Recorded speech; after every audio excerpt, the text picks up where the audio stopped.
Hi everybody, I am so sorry that the comprehension assignment folder wasn't visible, and I just want to say that my issue with the technology and not making the folder visible is not your problem. So you do have an extension on the assignment. It's not due now until the 17th because I would never ever make you rush through an assignment because of a technical glitch on my end. That's really not fair. So the comprehension assignment is where we take our learning cycle really to the next level. And some students always say, this was when it became really real for me. You have to choose a text. Because this class is about teaching, reading, and writing and understanding in our content areas, we are now at the point in our lesson where we need to find a text to support our essential knowledge.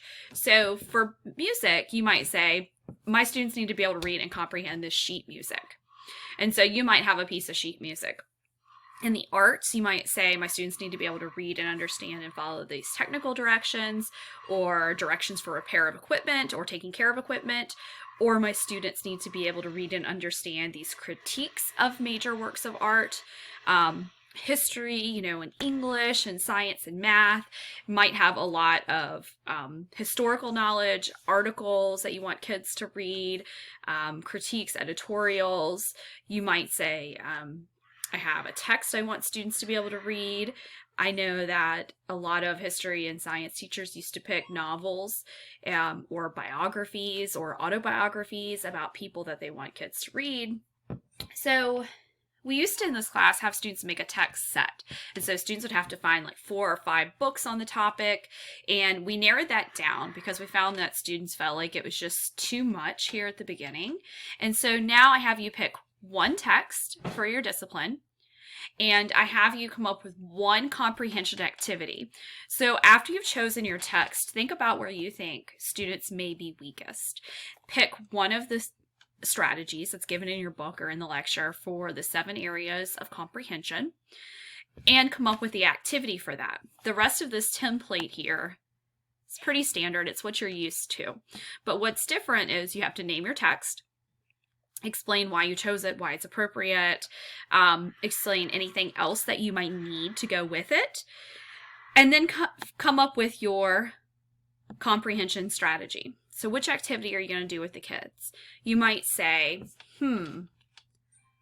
I really like giving my kids a graphic organizer to do kind of while they read.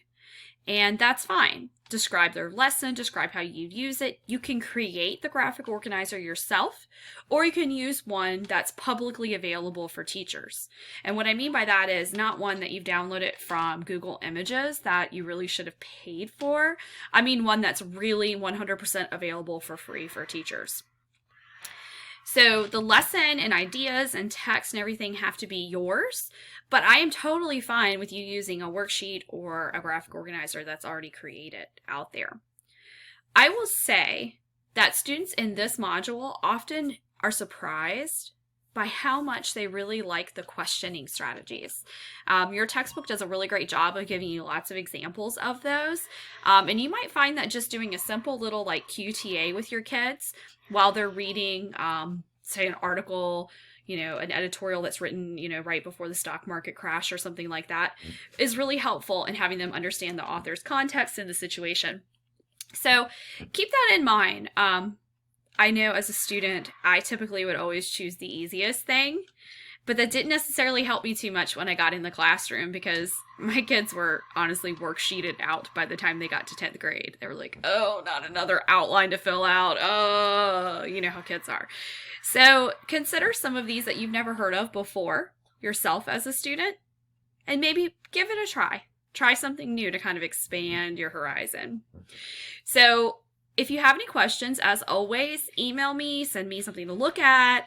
I'm happy to help you in any way that I can. If you have a couple different texts you're considering and you want me to kind of give you my opinion on them, send them to me. I'm happy to do so. Okay, happy comprehensioning, and I will talk to each of you soon. Bye.